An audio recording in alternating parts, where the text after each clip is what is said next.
오늘 여러분들하고 얘기 나눌 이 주제는 사실 좀 껄끄러운 주제예요. 그래서 아마 교회를 처음 나오신 분들이거나 이런 분들은 잘 못 알아들을 수도 있는데, 그래도 워낙 또 이렇게 조금 기울여서 들으면은 제가 무슨 의도로 무슨 말을 하는지는 아마 알 거라고 생각이 됩니다.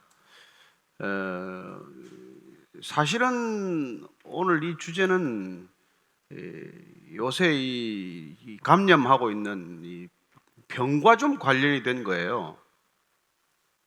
그래서 듣기에 따라서는 좀 무슨 얘기를 하나 싶을 텐데, 여러분들은 왜 이 비기독교인들이 기독교를 왜 이렇게 싫어한다고 생각을 하세요?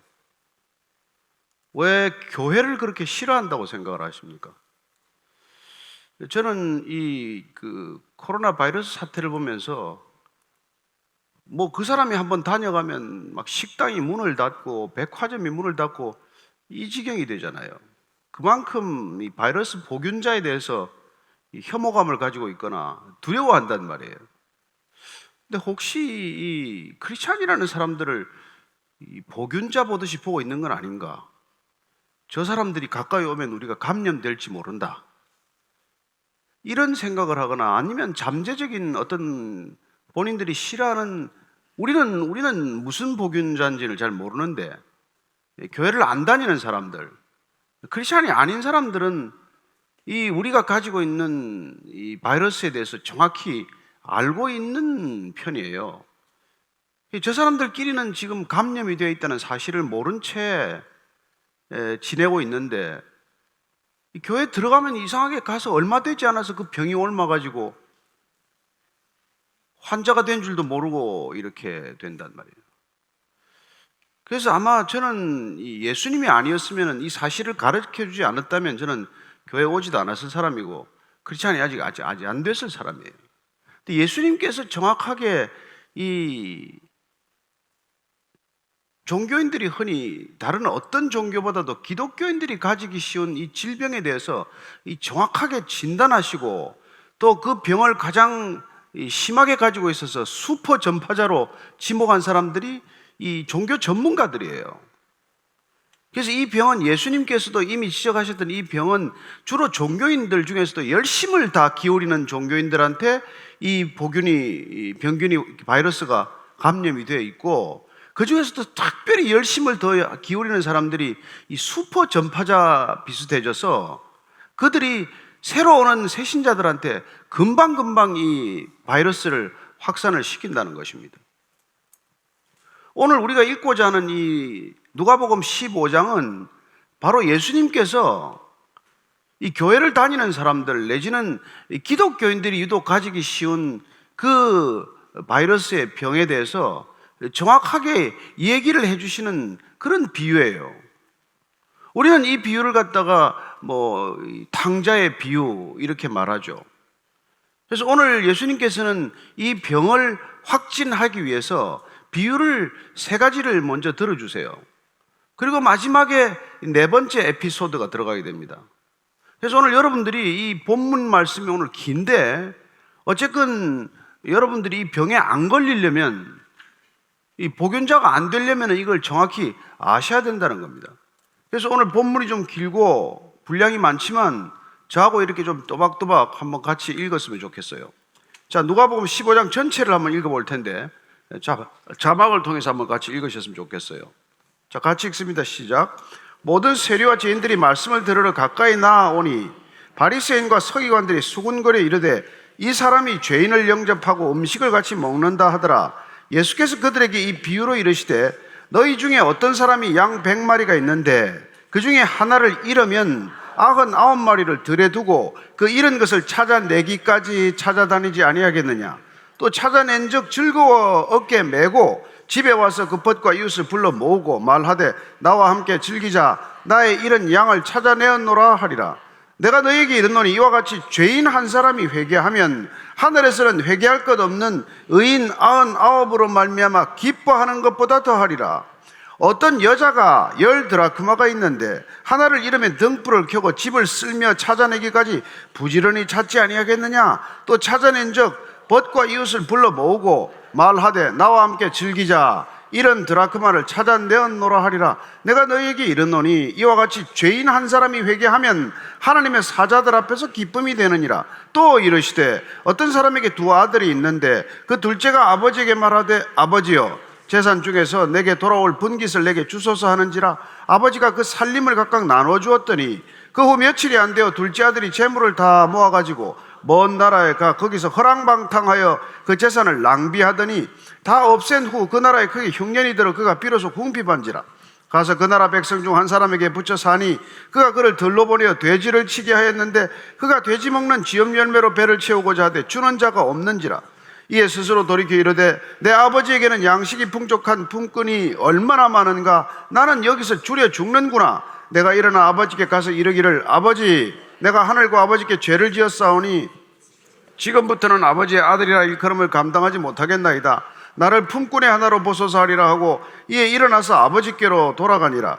아직도 거리가 먼데 아버지가 그를 보고 측은히 여겨 달려가 목을 안고 입을 맞추니 아들이 이르되 아버지 내가 하늘과 아버지께 죄를 지었사오니 지금부터는 아버지의 아들이라 일컬음을 감당하지 못하겠나이다 하나 아버지는 종들에게 이르되 제일 좋은 옷을 내어다가 입히고 손에 가락지를 끼우고 발에 신을 신기라.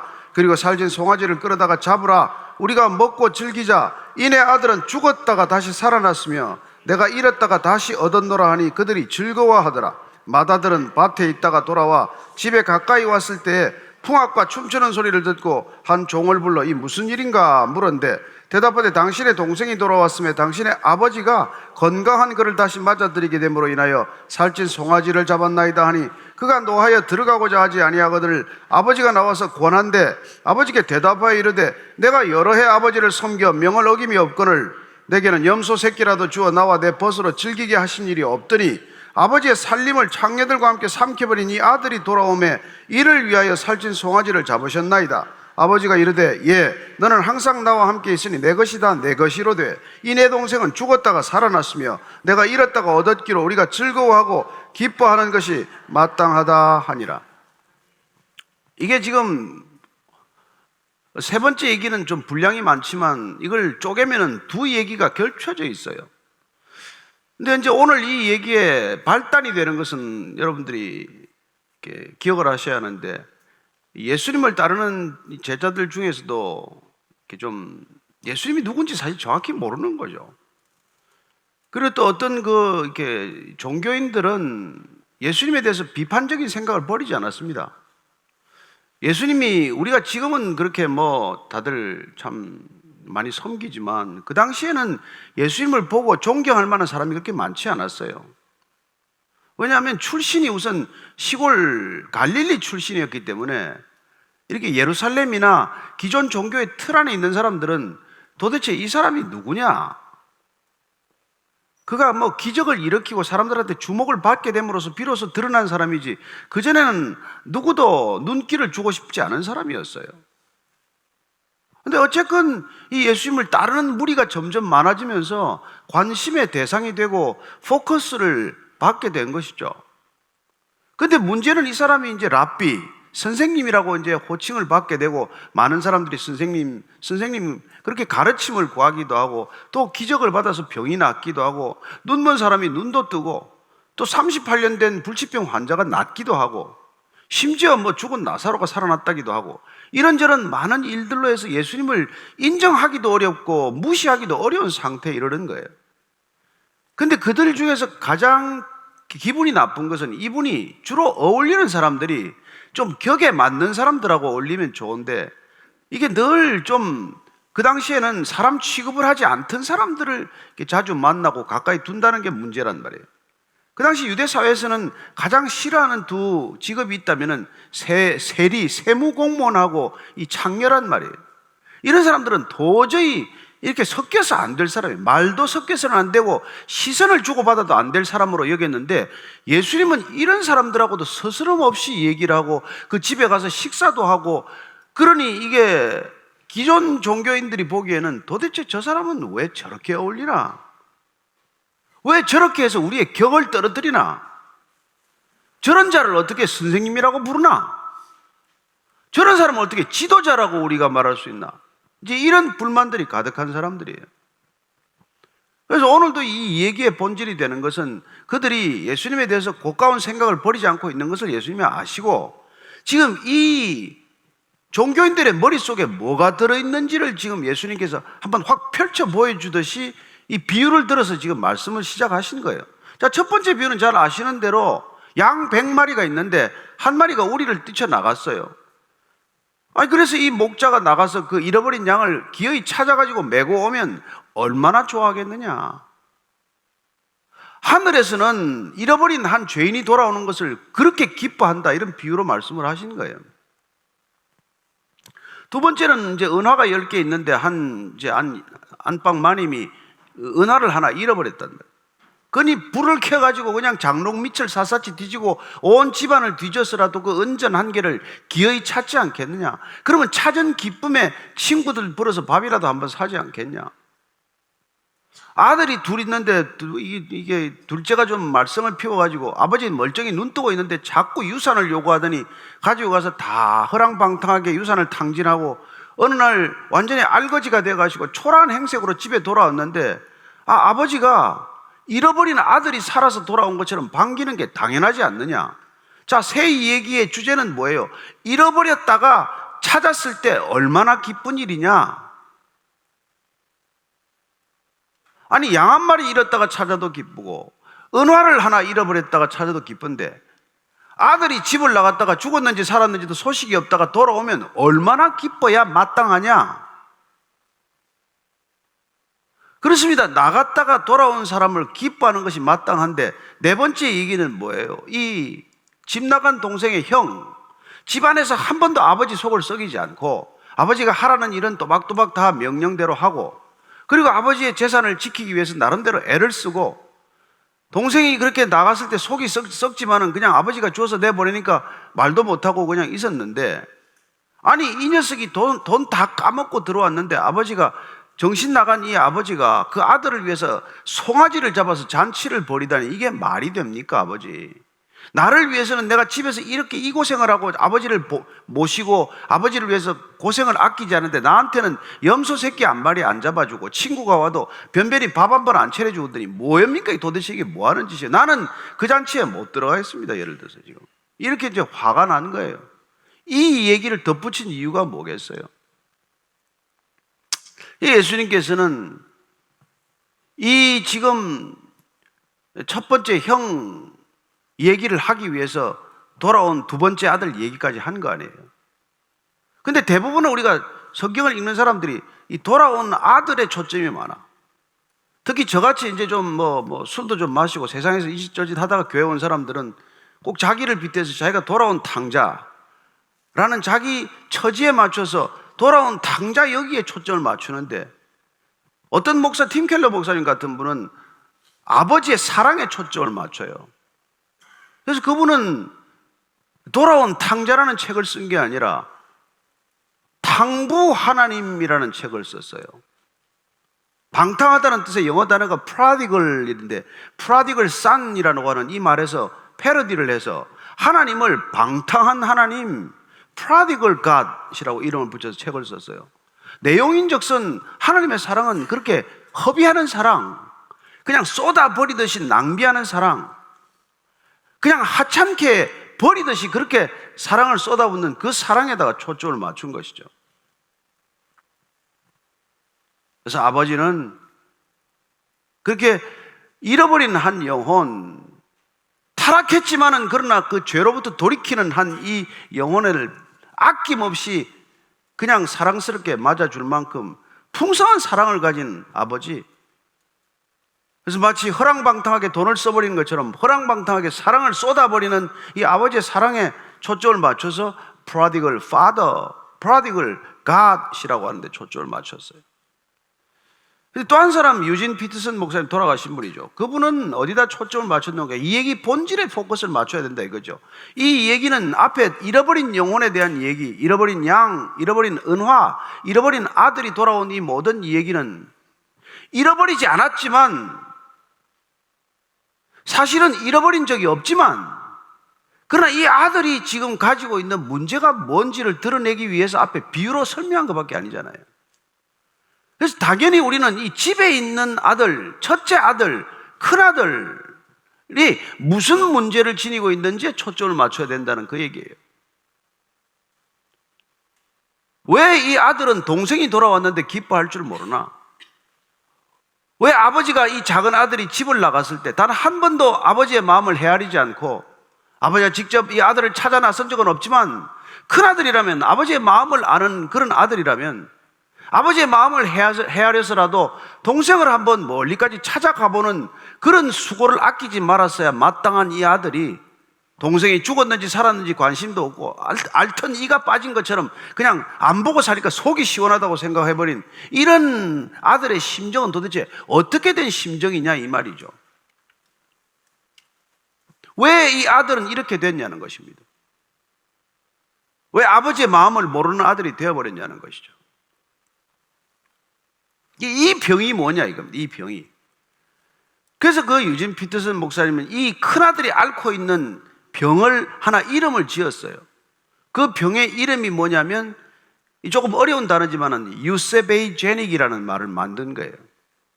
유세베이제닉이라는 건 유세베이아라고 하는 단어는 헬라어 단어예요. 그릭 단어인데 이건 뭐 홀리라든지 거룩한, 경건한, 독실한 이런 유세베이아라는 단어를 가지고 뭐 제닉이라는 이렇게 단어를 붙여서 병명을 하나 만든 거란 말이에요.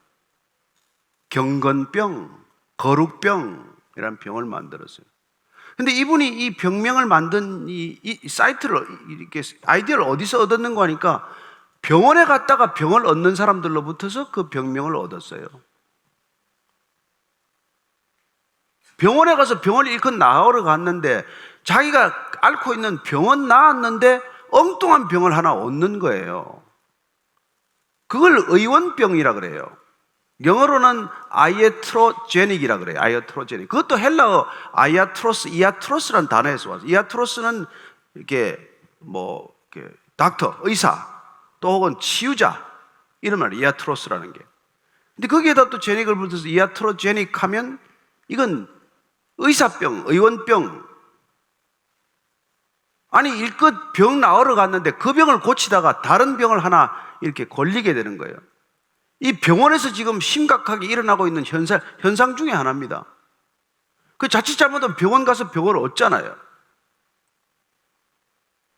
나중에 제가 안 목사님한테 좀 따지려고 그러는데 병원에 가서 병을 얻는 일이 많단 말이에요. 실제로 멀쩡한 사람이 들어가서 죽는 경우도 있고 말이죠.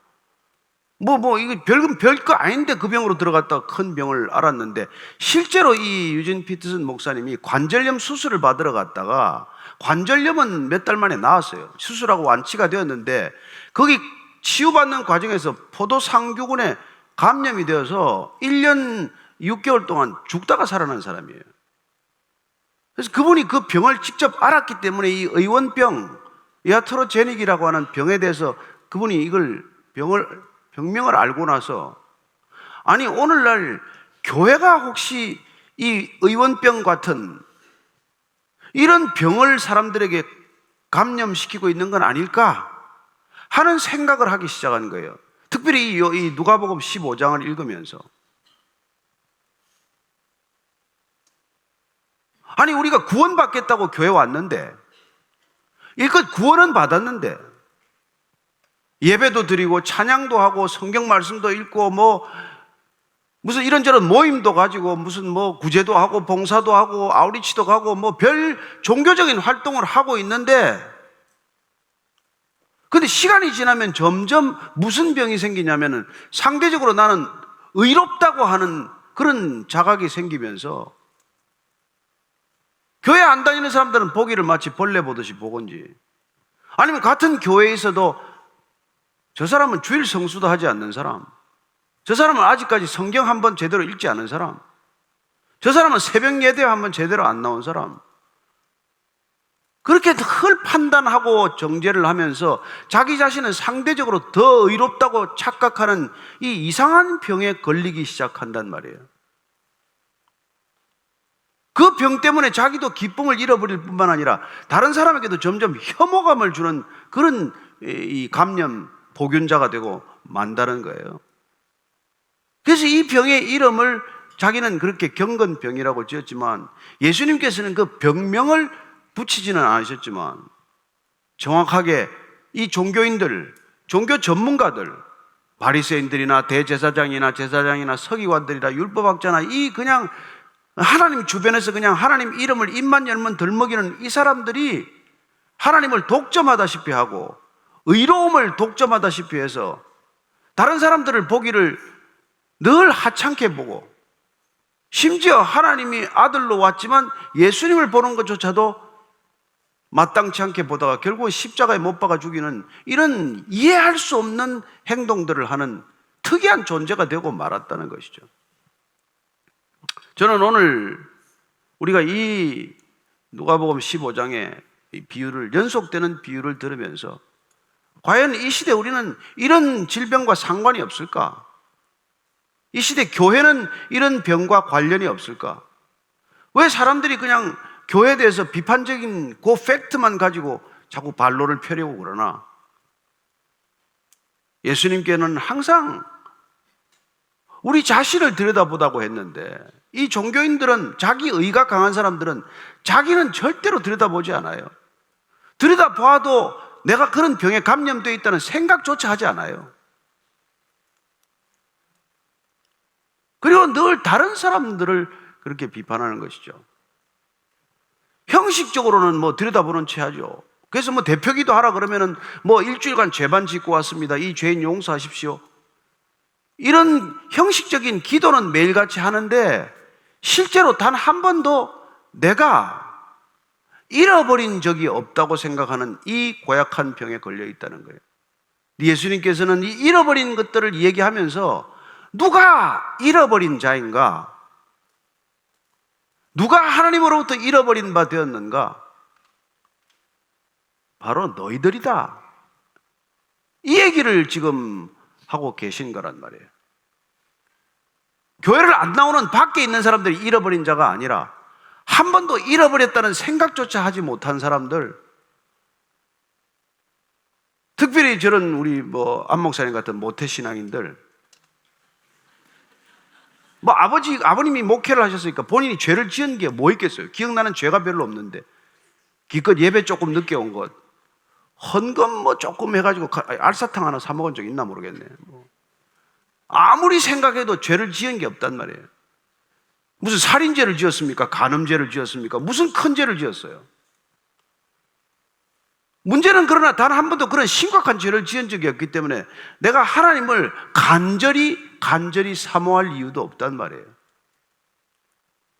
다행히 우리 안 목사님은 그래도 참 그런 간절함이 생겨서 선교사까지 갔다 오고 우즈벡 가서 4년간 그렇게 선교도 하시고 하셨지만, 그러나 대부분의 이 종교인들은 평생도록 이 교회 안에서 감염된 분위기 안에서 태어나면서부터 그냥 유아 감염, 태아 감염이 돼가지고 태어나가지고 일평생도록 본인은 의롭고 교회 안 다니는 사람은 죄인들이고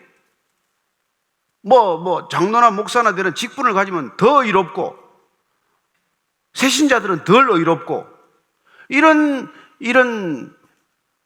이 이분법적인 사고방식 속에 갇혀서 살아가는데, 문제는 이런 이 중증 환자들 때문에 교회 오고 싶어도 오고 싶지 않은 사람들이 많다는 거예요. 문제는 저는 오늘 여러분들이 정말 이 예수님께서 누구를 향해서 이 얘기를 하는지 우리가 한번 귀담아 들어보시고, 나는 과연 한번 잃어버린 간절함이 있는가, 이런 걸 생각해 보자는 것이죠. 이게 없으면 우리는 벌써 이미 감염이 되어 있는 증거라는 것입니다. 하나님이 갈급하지도 않고 예배를 드리고 싶은 감격도 없고, 그리고 눈물과 감사를 이미 잃어버리고, 그랬을 때 우리는 이미 우리 자신도 모르는 사이에 자기 의로움이라고 하는 이 경건병을 앓고 있는 건 아닌가? 아니면 거룩병이라고 하는 이 고약한 이 바이러스가 우리의 생각과 우리의 모든 사고 자체를 감염시키고 말지 않았나? 이런 생각들을 우리가 한번 해봐야 한다는 것이죠. 예수님께서 오늘 이 비유를 들어서 마지막 네 번째 얘기를 여기 세 번째 얘기와 묶어서 집 나갔다 돌아온 아들과 집에 있지만 한 번도 나가지 않았지만 그러나 이 집에 있는 아들이 한 번도 아버지에 대해서 깊이 생각해 본 적도, 아버지에 감사해 본 적도, 아버지의 뜻이 무엇인지 고민해 본 적도, 아버지의 사랑과 관심이 어디에 가 있는지도 한 번도 깊이 생각해 보지 않은 그런 아들이 되고 말 수 있다는 것이죠.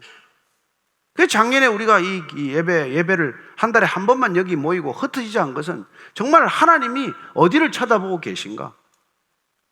하나님이 함께 예배 드리고 싶어 하는 사람은 누군가?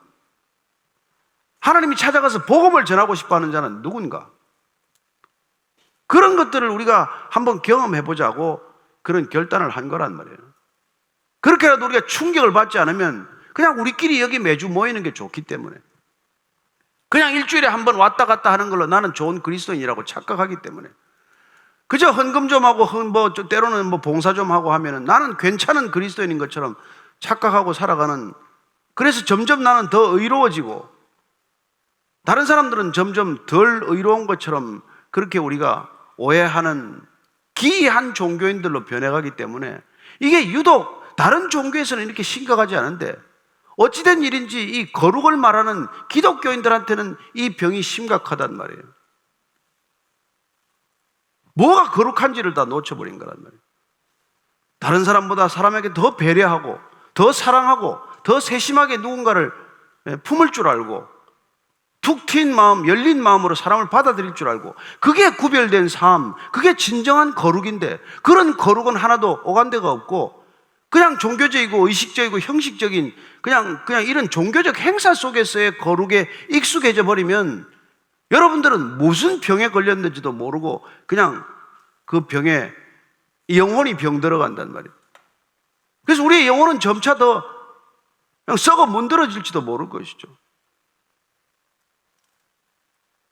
그래서 그야말로 주님께서 한번 손을 내밀어서 찾아가기를 원하는 사람들을 외면하고, 심지어 예수님조차도 외면하고 그냥 하나님을 우상처럼 만들어서 그냥 복의 단지처럼 만들어서 그렇게 살고 만다는 것이죠.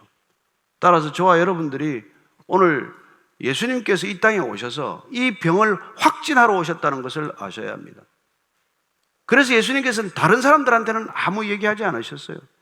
이 거룩병을 앓고 있는 사람, 이 의로운 병에 빠져 있는 사람, 이 자기 의에 똘똘 뭉친 사람, 이 사람들한테 이 독사의 자식들아, 이 회칠한 무덤들아, 그렇게 그냥 마구 쏟아붓듯이 이렇게 말씀을 하신 거란 말이에요. 이 병, 이건 아주 슈퍼 전파자들이니까 너희들 때문에 그냥 하나님이 더 전해지지 않는다는 것을 말씀한 거죠. 뭐죠? 입만 열면 주여 주여 하지만 주의 뜻대로 살지도 않으면서 주의 이름은 왜 그렇게 부르니? 너희들이 뭐 구제하고 봉사하고 기도하는 게 그게 너를 위해서 하는 거지 하나님을 위해서 하는 거니? 이런 얘기를 거침없이 한 까닭은 이분들이 이렇게 슈퍼 확진, 슈퍼 전파자들이기 때문에 이들에게 예수님께서는 경고를 하신 거란 말이에요. 너희들 때문에 병이 지금 확산이 되고 있는 거라고. 그러면 당신은 뭐하러 목사 됐어? 이렇게 질문하는 사람이 있을지 모르겠는데 저도 감염 안 되려고 애를 쓸 뿐이에요. 그래서 사도 바울은 그런 감염이 되지 않기 위해서 결단을 했어요. 나는 날마다 죽노라. 한번 죽었다가 그냥 끝난 게 아니고 나는 날마다 죽노라. 나는 날마다 잃어버린 자임을 기억하노라, 이런 뜻이에요. 내가 잃어버린 자입니다. 내가 하나님의 목마른 자입니다. 여러분, 아예 불신자들은 하나님이 누군지도 모르고 하나님 목마를 일도 없어요. 사실은 하나님을 믿는다는 사람들이 하나님께 목마를 뿐이죠. 저는 여러분들이 그런 목마름을 잃지 않게 되기를 바랍니다. 우리 자신이 날마다 잃어버렸다가 발견되었다는 것을 우리가 이렇게 자각하지 않으면 감격이 하나도 없단 말이에요. 감격도 기쁨도 없는데 얼굴만 그냥 고상하게 짚고 다니는 거예요. 형제님, 자매님, 진정한 기쁨이 없으니까 그런 위선이 싫다는 겁니다. 다음 세대가 교회를 떠난 이유가 뭐예요? 왜 그들이 교회로 안 오겠어요? 이 병이 싫다는 겁니다. 저와 여러분들이 정말 위선 덩어리가 되지 않고 그냥 기쁘면 기쁜 대로, 슬프면 슬픈 대로, 뭐 좀 알면 알고 모르면 모르고 할 수 있으면 하고 못하면 못하는 거지. 그런 이 정직함을 놓쳐버리면은 여러분 세상부터만 외면받는 게 아니라 교회 안에 있는 다음 세대로부터도 외면받고 만다는 것입니다. 자, 그런 거룩병, 그런 이 경건병, 그런 자기의병, 이것이 이 교회, 한국교회 또 이 절방의 교회 가운데 뽑혀나가도록 주님께서 오셨음을 기억하고 우리가 그 예수님께 다시 한번 날마다 전적으로 달려감으로써 우리가 날마다 주님께 날마다 새롭게 발견되는 존재가 되기를 축복합니다. 그리고 발견될 때마다 오는 감격과 기쁨을 놓치지 않게 되기를 바랍니다. 그리고 진정 그분을 통해서만이 자유할 수 있다는 것을 잊지 않게 되기를 바랍니다. 기도하겠습니다. 하나님 아버지, 그렇습니다. 집 나간 아들이 잃어버렸다가 되찾기나 했지만 우리들은 집을 나가지 않았지만 그러나 늘 잃어버린 존재로 살았다는 것을 몰랐습니다. 주님께서 우리를 일깨우십니다. 너희들이 잃어버린 자구나. 세상에 있는 죄인들이 잃어버린 자가 아니라 그들은 내가 찾을 수 있겠지만 너희들은 찾을 길이 없는 자가 되고 말았구나. 탄식하는 소리를 듣게 하시고 그리고 주님께 다시 한번 두 손 들고 무릎 꿇고 주님, 제가 잃어버린 자입니다. 주님, 다시 한번 주님께 발견되기를 원합니다. 날마다 기도하고 기쁨과 감격을 잃지 않는 참된 그리스도인 되게 하여 주옵소서. 예수님 이름으로 기도합니다. 아멘. 한때 경건병을 앓았을 우리 안신기 목사님 한번 오셔서. 하여튼 이 본문 나오면 제가 늘 불리합니다. 그러나 분명한 거는요, 제가 모태 신앙을 선택한 건 아닙니다. 그리고 목사님이 이렇게 저를 뭐라 그러시지만 목사님이 그러면서 또 모태 신앙을 굉장히 부러워하실 때가 있어요.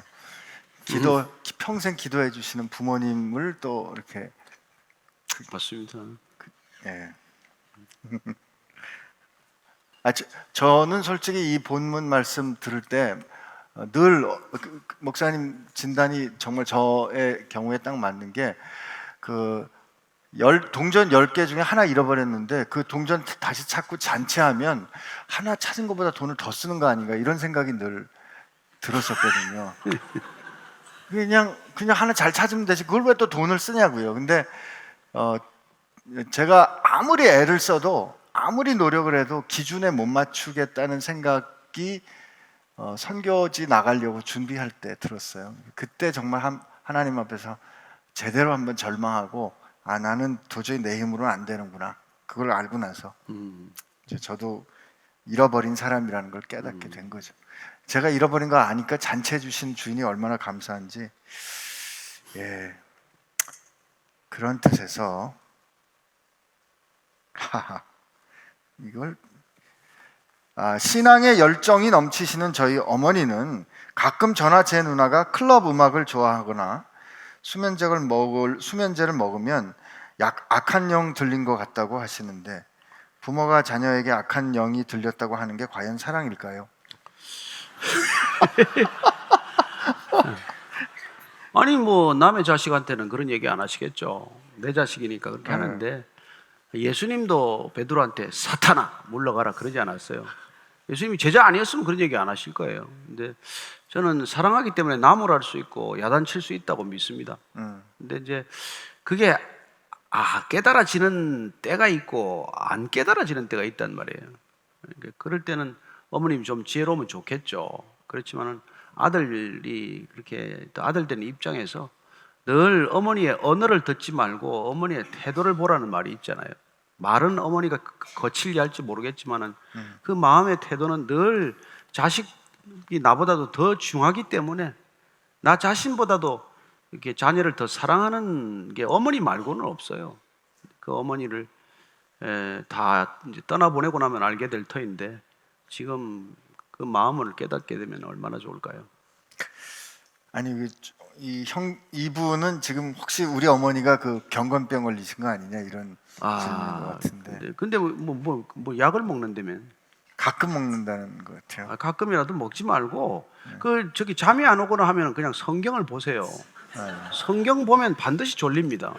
그러니까 저는 약 먹지 말고 목사님 그렇게 성경을 말씀하시면 네. 조정민 목사님 말씀 네. 성경 보면 졸린다더라. 졸립니다. 그렇게 하다가 어느 날 성령을 받으면 이제 안 졸려. 졸리기 시작하는 거죠. 그러니까 그때는요. 어머님께서 그럴 때 이제 어머님 그때 제가 악한 영 들린 거 맞습니다. 이렇게 고백하게 되는 거죠. 구약 신약을 아주 제대로 드시게 네. 돼요. 목사님 자녀와 이성교제 중인데 교만한 마음이 들면서 마치 목사님과 사모님께 잘 보여야 한다는 인식에 예배의 본질이 하나님이 하는 사람에게 잘 보이기 위한 신앙생활을 하고 있습니다. 어떻게 하면 제 신앙생활을 뜯어 고칠 수 있을까요? 저는 이렇게 생각하는 제 자신에게 많이 실망합니다. 왜냐하면 첫사랑을 맛보았기 때문입니다. 참. 참.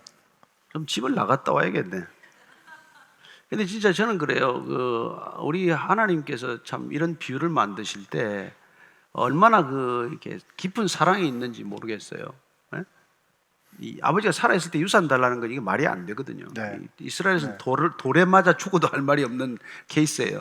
그럼에도 불구하고 그 아들이 나가서 아버지의 마음을 알 수만 있다면, 아버지를 진실로 사랑할 수만 있다면은 어떤 것도 허락하시는 하나님의 사랑을 보는 거죠. 저는 그 사랑을 알 수만 있다면 여러분들이 조금 이렇게 틀에서 벗어나는 것 일탈도 하나님께서는 용서하십니다. 어떤 사모님이 사모님이 아들이 하도 이 술을 끊지 못하니까 그냥 그 냉장고에다가 그냥 맥주를 한 박스 사다 넣어 놓은 거예요. 그리고 아들이 약간 술 먹고 들어왔는데 그냥 앉아가지고 너 오늘 나하고 한잔 하자. 어머니 이러면 안 됩니다. 목사님 사모님. 목사님 사모님. 괜찮다 아들아. 나도 너하고 같이 한번 맥주 한잔 하면서 얘기 좀 해보자. 그렇게 속썩이던 아들이 신학교도 가고 그러거든요. 그래서 저는 정말 서로 사랑하면 그런 일탈도 허락하시는 하나님을 쪼잔한 하나님, 그냥 매를 들고 있는 하나님, 째려보고 있는 하나님, 늘 무섭게 구는 하나님으로 이렇게 인식 안 했으면 좋겠다는 거죠. 그리고 그렇게 누구 비유에 들려고 그렇게 하지 마세요. 누구의 비유에 들면 들수록 비유에 드냐면 안 들어져요.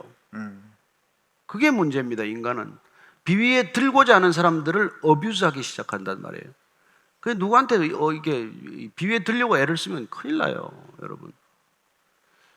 정말 이게 사랑이 없으면 점점 더 두렵단 말이에요. 우리가 요한일서 말씀처럼 사랑은 허다한 두려움을 내어 쫓느니라 그러거든요. 내 안에 사랑이 차오르면 두렵지 않아요. 눈치를 안 보게 돼요. 오늘 아침에 오전에 설교도 그 야곱의 설교가 그런 설교인데 야곱이 하나님을 만나고 나서 완전히 달라졌어요.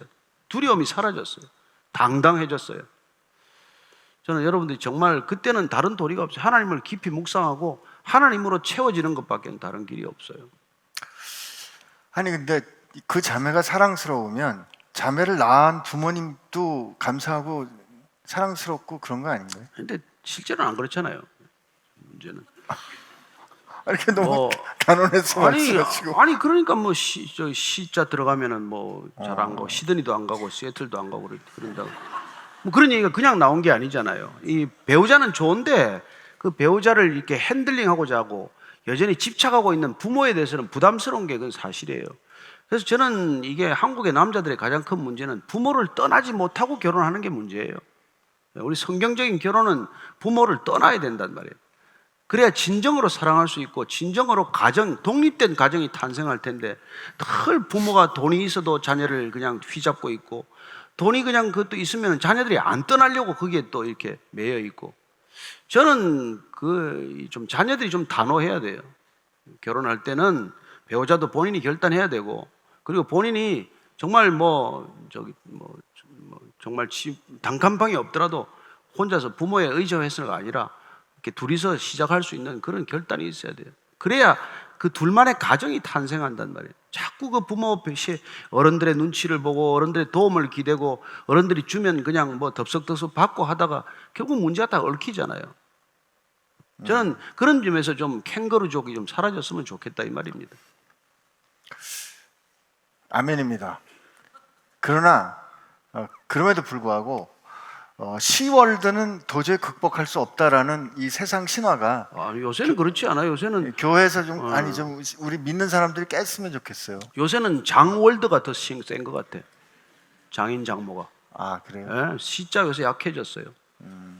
요새 시자 힘 못 씁니다. 아니 근데 그런 거는 그러니까 도저히 안 된다라는 거가 성경 말씀에 없다면 네. 극복할 수 있죠. 극복할 수 있다고. 예. 근데 저는 이렇게 독립하면 대등해지고 그럼 점점 부모하고 관계가 이제 이렇게 건강해진다 이 말이죠. 되게 우리가 그게 얽혀 있으면 관계가 건강치 못해요. 이렇게 조금 아픈 시간을 거치면서 또 홀로 서기를 하면 부모님 결국은 자녀를 다 용납합니다. 어떤 부모도 자녀를 결국 받아들이게 돼 있어요. 근데 그 아픈 시간이 두렵기 때문에 그걸 안 하다 보면 점점 이렇게 시간이 오래 가게 되고 이렇게 관계가 더 어렵게 얽힌단 말이에요. 그걸 좀 지혜롭게 해야 된다는 거죠. 저는 제가 믿기는 이 믿음의 사람이 결혼해서 이 두 사람이 정말 행복하면 부모님의 문제도 그 두 사람이 행복하기 때문에 풀어질 수 있다고 믿습니다. 그래서 어제 오늘 영원토록 동일하신 하나님은 오늘 우리가 풀면 어제의 문제도 푸시는 하나님이라고 믿고요.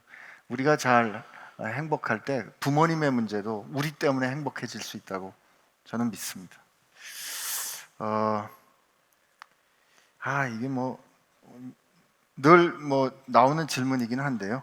현대는 조현병, 우울증, 조울증 등 정신적 문제가 많은데 목사님은 이걸 악한 영의 소행으로 보시나요? 아니요, 꼭 그렇지만 그냥 않아요. 병일 뿐이라고 생각하세요? 의사가 대답하시죠. 전공이 아니라서 잘 모르나. 저는 염통이나 좀 알지 머리는 잘 몰라가지고. 그러나 우선 말씀드리면 병은 또 병인 경우가 있습니다. 그래서 근데 이제 조현병이라고 할 때 제가 정신과 실습을 돌면서 제가 느낀 거를 말씀을 드리면은 이거는 질의 문제가 아니고 양의 문제인 경우가 있어요. 여러분 우리도 살다 보면 막 확 한번 윽박 지르고 확 한번 뒤집고 싶을 때가 있잖아요. 한번 말어 막 이런 생각이 있지만 우린 조정하거든요. 근데 그 조절 안 되는 사람들은 그 조절 안 되는 걸 현실로 살아가는 경우가 있거든요. 그래서 모든 경우가 다 영적이거나 소위 사단의 공격에 의한 것이라고 말하기는 또 어렵고요. 그러나 동시에 분명히 영적인 공격과 사단의 소위 사로잡힌 받은 부분도 분명히 있다고 그것이 현실이고 그것이 진실이라고 말씀드려야 될 것 같습니다. 목사님도?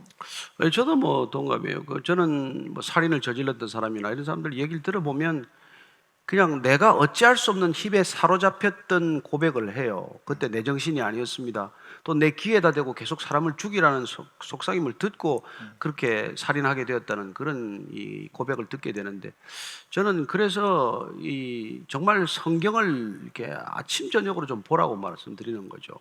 이 신약과 구약을 이기는 약이 없습니다. 저는 여러분들 이거 우습게 보면 안 됩니다. 정말 틈틈이 이 약을 드셔야 됩니다. 이 약은 이게 부작용이 없습니다. 다른 약들은 부작용이 있어요. 그리고 이게 참 저는 의사님들 도움도 많이 필요하고 받게 되는데 이 오늘날 병원 시스템이 아까 의원병이라고 말하지 않았습니까? 그런 정도로 가서 병을 얻는 수가 있어요. 왜냐하면 병 아닌 것도 병원에 가면은 병명을 하나 얻어와요. 왜냐하면 병명이 없으면 보험 처리가 안 돼요. 여러분들 그냥 못 돌려보내. 뭐라도 하나 병명을 지어서 줘야 여러분들이 환자 이게 병을 하게 된다고. 그래서 의사분들 안 그런 양심적인 의사들이 많겠지만 그러나 히포크라테스 선서할 때만 잠깐 기억이 나지 그 다음엔 다 잊어버리잖아요. 그러니까 이게 저는 이게 병원에 가는 거 필요한데 저는 여러분들이 정말 같이 가야 된다 말이에요. 영과 육이 같이 가야 돼. 우리가 아플 때 병원에도 가야 되지만 그러나 저는 주님께도 가셔야 한다고 믿는 걸 사람들입니다. 정말 가면은 여러분들이 사실 그렇잖아요. 우울병이 뭐예요? 잠깐 기분 나쁠 수 있잖아요. 사람이 늘 기분 좋은 사람이 어디 있어요? 조금만 우울하면 넌 우울증이야. 아니 좀 기분 좋았다가 나빴다가 기분 좋았다 나빴다 할 수 있지. 그럼 너는 조울증이야. 예? 그리고 좀 사람이 겁이 나고 할 수 있죠. 그럼 너는 또 공황장애야. 이렇게 자꾸 병명이 생긴단 말이에요. 실제로 그런 병명을 듣고 나면 그 병명에 갇힐 수가 있어요. 이 인간이 그렇게 이게 약하단 말이에요. 누군가 전문가가 당신은 뭐다라고 규정하는 순간 그 틀에 사로잡히고 갇히게 된단 말이에요. 저는 여러분들이 그런 도움도 필요하고 진단도 필요하지만 그러나 우리 영적인 상태는 우리가 주님께 가서 주님께 털어놓고 주님 나는 지금 이렇게 아픕니다. 나는 정말 두렵습니다. 나는 정말 기분이 안 좋습니다. 이런 얘기를 끊임없이 여러분들이 알려드리면 저는 많은 질병들이 신기하게도 말씀 가운데서 치유될 수 있다고 믿는 사람이에요. 저는 실제로 이 교회에서 그런 간증이 많습니다. 공황장애 나았다고 간증한 사람, 자기 이게 조울증을 앓다가 나았다는 사람, 한 3개월간 아침마다 일어나서 눈 뜨자마자 성경 읽었는데 모든 병이 싹 사라졌다는 사람, 그런 간증을 제가 신뢰적으로 많이 가지고 있기 때문에 저는 여러분들한테 대담하게 또 담대하게 이렇게 권할 수 있는 거예요. 정말 눈 뜨자마자 성경 읽으십시오.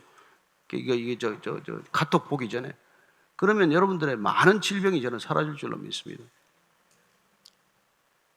그리고 아침 새벽 예배 어디든 좀 여러분들이 한 1년만 다녀보십시오. 병 다 없어집니다. 새벽 예배 중심으로 삶이 전부 다 옮겨가게 되면은 밤에 그냥 잠이 오게 되고 밤에 우울증 이런 거 없어져요. 불면증 없어집니다.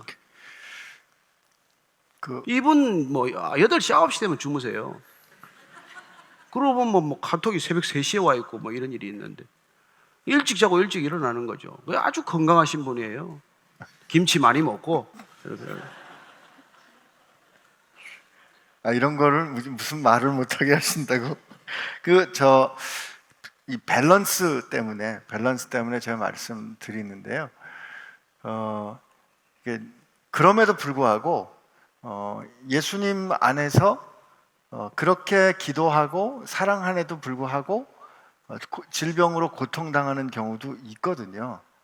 이제 사도 바울의 경우도 보면 네 은혜가 네가 족하다 그렇게 말씀하셨잖아요. 근데 그럼에도 불구하고 그 약함 가운데 강력하게 역사하시는 하나님의 강함이 드러나는 통로가 될 수 있다는 신비가 또 있습니다. 그래서 사실 저는 의사로 제일 어려운 게 뭐냐면 의사 입장에서는 불치병으로 진단을 받은 환자분들을 신방하거나 아니면 병실에 갔을 때 사실 참 어려워요. 어렵지만 그러나 저도 목사님께서 말씀하시는 것처럼 주님이 뜻하신 대로 치료하시면 언제든지 치유하실 수 있다고 믿고요. 또 그런 것도 저도 경험했고요. 그래서 한 가지 늘 믿고 주님 앞에 늘 기도하는 건 아까 목사님 말씀대로 우리는 날마다 죽고 날마다 새로운 하나님의 은혜로 그 주님의 생명으로 사는 거다라는 그 매일의 삶을 확인하려고 애씁니다. 근데 하나님께서 그런 면에서 그리고 저는 그런 신앙이 여러분과 저에게 주시는 정말 큰 능력은 병에 묶이지 않는다는 거예요. 병 없는 사람이 어디 있어요? 저도 심장에 스텐트도 몇 개 하고 눈에 녹내장 때문에 아침 저녁으로 눈 안약 넣고 할 거 다 하죠. 그러나 그게 우리 인생을 그렇게 묶어 놓지 못한다는 겁니다. 저는 여러분들이 그 병에 묶이지 않는 게 더 중요하다는 거예요. 병에 이렇게 묶이는 걸 병마에 붙들렸다 그러지 않아요? 그러니까 저는 여러분들이 병이 있을 수 있지만 병을 병으로 취급 안 하면 병도 어쩌지 못합니다. 그걸 데리고 사는 거죠. 데리고 사는 거예요. 같이 사는 거죠. 그죠? 네.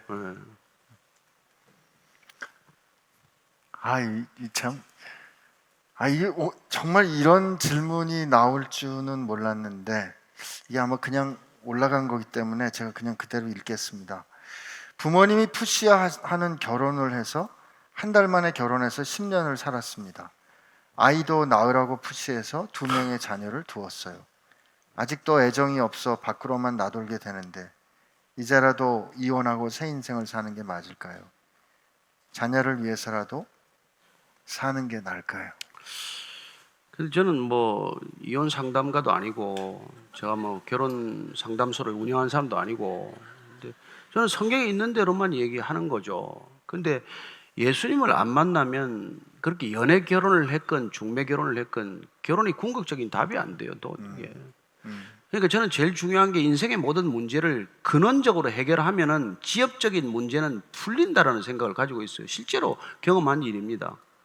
저는 인생의 문제는 배우자 때문에 있는 것도 아니고 가정 때문에 있는 게 아니에요, 사실은. 내가 끊어지지 않는 수원에 연결되어 있냐 없냐, 내 존재론적인 불안이 해소되어 있냐, 이게 제일 먼저란 말이에요. 그렇게 되면 결혼의 목적이 새롭게 정의돼요. 그러면 부부가 둘이 할 일은 서로 힘을 합쳐서, 정말 주님께서 나를 따르라고 하셨을 때 너희들은 사람을 낚는 어부가 되어라. 그러면은 부부가 그때는 무슨 다른 일보다도 우리는 어떤 잃어버린 영혼을 함께 찾을 것인가, 이런 것에 관심을 갖게 되는 거죠. 저는 옛날에 그 얼굴도 한번 못 보고 결혼들 하지 않았습니까? 뭐 유학 가 있을 때 그런 일도 있고 또 더 어릴 때는 그랬지만은, 그러나 얼굴도 한번 못 보고 결혼했지만은 점점 살아가면서 인간의 깊이를 더해가는 사람이 있는가 하면, 뭐 몇 년씩 연애를 하고 결혼해도 다시 또 이렇게 같이 사내 못 사내 하는 부부가 있잖아요. 근데 이유가 뭐냐면 결혼이 내 인생의 문제를 해결해 주지 않아요. 어떤 결혼도 다 문제를 안고 하게 마련입니다. 그러나 내가 근본적인 문제에 뿌리가 빠져 있는 사람은 배우자나 가족 때문에 그렇게 괴로워하지 않는단 말이에요. 그리고 내가 늘 채워지는 것을 경험한 사람은 가족이 부족할 때 손을 내밀고 채워줄 수 있고 도움을 줄 수 있는 사람이 되는 것이죠. 왜 밖으로 빙빙 돕니까? 집으로 가서 조금 더 시간을 보내야죠. 밖에서 관계는 나중에 결정적일 때 아무것도 도움이 안 됩니다. 인생 어려움을 겪어보십시오. 그래도 부부밖에 없어요. 주님한테 같이 매달리면 그 일이 일어난다는 것입니다. 그래서 어떻게든지 본인이 예수님을 만나야 하고, 내가 예수 만났으면 할 일은 내 가족에게, 사랑하는 사람에게 어떻게 하면 이 사람들이 예수님하고 관계를 맺을 것인가, 어떻게 하면 나보다도 이 사람들이 예수님을 더 사랑하게 할 수 있을까, 그걸 관심을 가지면 문제는 쉽게 풀릴 수가 있어요. 네. 이런 비슷한 문제들이 있는 분들을 위해서 오늘 목사님 말씀 잘 기억하고 또 기도했으면 합니다. 부모님이 푸시하는 결혼을 했다는 거는 부모님께 핑계를 대는 것 같은데, 사실은 자기 결정이 있다는 거 꼭 기억했으면 좋겠어요. 결혼은 마지막에 결국은 자기가 결정하는 거거든요. 그 결정에 대해서 부모님의 푸시로 물론 그런 부분이 있었겠지만 그런 부분에서 자기가 책임질 일들을 좀 기억할 수 있었으면 하는 생각도 듭니다. 쉽다는 뜻은 아니고요. 자녀들을 위한 기도인데 이거 하나 여쭤보고 오늘 정리하도록 하겠습니다. 지혜를 위해 기도를 부탁하는 중고등부 친구들을 위해 대학을 위해 기도 제목을 냈을 때 교사로서 중보 기도하는 게 맞을까요? 네. 또 비슷한 거는요. 아이들은 하나님이 제게 맡겨주신 하나의 인격체로 보려고 노력하면서 저처럼 종교 생활로 방황하지 않고 빨리 인격적으로 하나님을 만나게 하고 싶어 암송도 함께하고 매일 큐티도 하는데 강요하는 것 같기도 하고 그래서 지치지 않기를 기도하는데, 지혜롭게 아이들과 말씀을 나누고 예수님과 동행할 수 있는 어떤 길이 있을까요? 저는 예수님이 우리를 사랑하시되 얼마나 사랑하시는지를 보여주러 오셨어요. 하나님은 유대인들은 하나님을 얼마나 잘 아는지에 지적 활동에 초점을 맞췄지만 예수님께서는 얼마나 사랑하시는지를 사실 보게 하셨죠. 그분이 말씀을 전하건 환자를 만져서 치유하건 어떻게 하시든 그분의 사랑이 어떠한지를 보게 하신 것이죠. 따라서 예수 만난 사람은 1차적으로 누군가에게 사랑으로 다가가야 한다는 것입니다. 사랑으로 다가가는 게 복음을 전하는 첫 번째 길이라는 거예요. 그러니까 복음의 키워드는 사랑이어야 한다는 것입니다. 사랑 없이 열심을 다할 수 있어요. 사랑 없이 저도 교회에 헌신할 수 있지만 그게 무슨 소용이냐고 말하지 않습니까? 저는 그냥 선생님 괴로워하지 마시고 사랑할 수 있는 만큼 깊이 사랑해 주면 그 아이가 그 사랑에 결국은 마음을 열게 되고, 마음이 열게 되면 하나가 되는 것이죠. 그리고 그러면 신앙은 자연히 흘러가게 되어 있어요. 억지로 푸시해가지고 되지 않습니다. 저는 애를 때려가면서 성경을 천요절 외우게 해서 신학교까지 다 마쳤지만은 또 어려움을 겪는 사람도 봤거든요. 그래서 저는 그게 중요하지 않다는 게 아니라 그것도 의미가 있지만 더 중요한 본질은 예수님께서 그냥 아이를 사랑해 주라, 그런 거죠. 네. 좋은 부모 되는 게 쉬운 일은 아닌 것 같아요. 부모는 좋은 부모 돼봐야 표가 안 나잖아요. 누가 칭찬도 안 하고 힘들죠. 회사 가서 열심히 일하면 다 칭찬해주고 월급도 오르는데 애들한테는 아무리 잘해봐야 그게 안 되니까.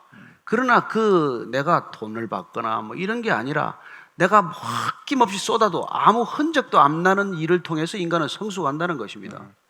내가 보상받을 수 있는 일을 통해서는 성장할 수는 있지만 성숙하기가 쉽지 않아요. 그러나 진정한 인간의 성숙이란 내가 아무리 쏟아부어도 흔적도 없는 것 같고 아무 보상도 없는 것 같고 때로 오해를 받기도 하고, 그러나 그 일이 가치 있는 일이기 때문에 계속할 때 우리가 성숙이라고 하는 놀라운 보상을 받는단 말이에요. 그 보상은 돈으로나 이런 걸로 환산이 안 되는 거예요. 그건 어떤 인생도 경험하기 어려운 그런 보상이라는 것입니다. 따라서 사랑하는 그 자체가 보상이고, 사랑하면 사랑할수록 정말 내가 풍성해지는 것을 경험하는 것 이상 무슨 보상이 필요해요? 예.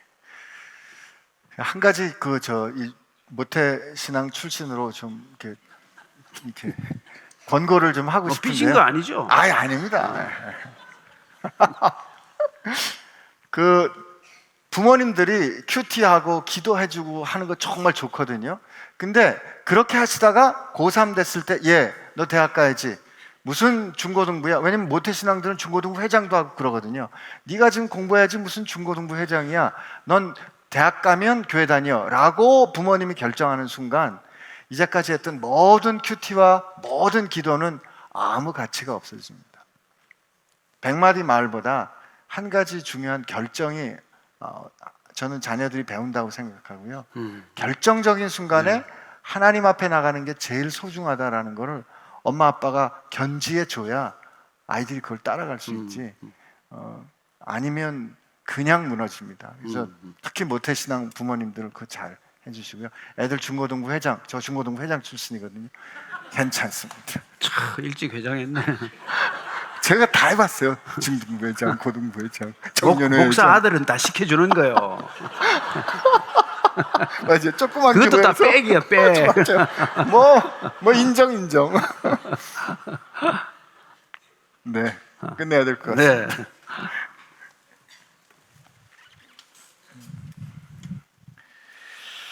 하나님 아버지,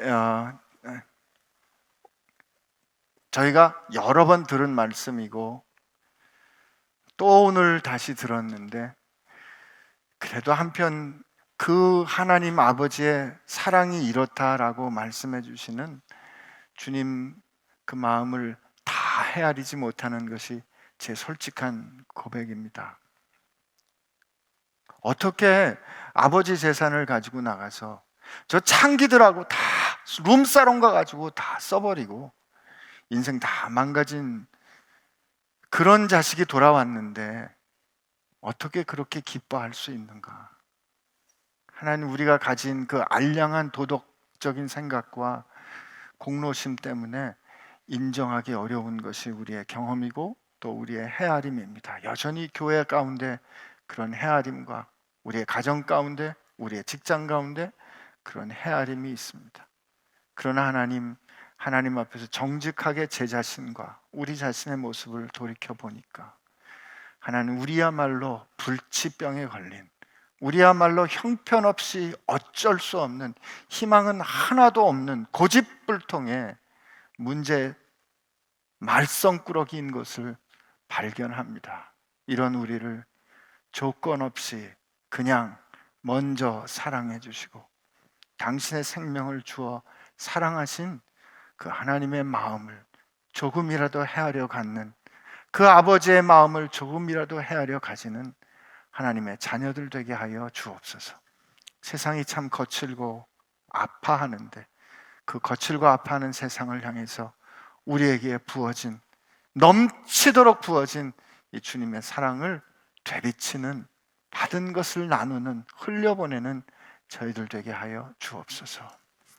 이제는 우리에게 그 아버지의 사랑을, 생명을 주심으로 보여주신 우리 예수님의 은혜와 냄새나는 자식, 형편없는 자식, 자랑할 거 하나도 없는 그 자식을 기다렸다가 달려가 끌어안아 주시는 우리 아버지의 사랑하심과 그 부끄러운 둘째와 같이, 아니 고집센 첫째와 같이 아버지 마음을 속상하게 하는 첫째요 둘째인 우리들을 사랑하시어서 여전히 하나님의 자녀된 것을 증언해 주는 성령님의 역사하심이, 이제 그 사랑을 받은 사랑을 누리며 전하기로 새롭게 결심하는 사랑하는 지체들 가운데 함께 하시기를 주의 이름으로 축원하옵나이다. 아멘.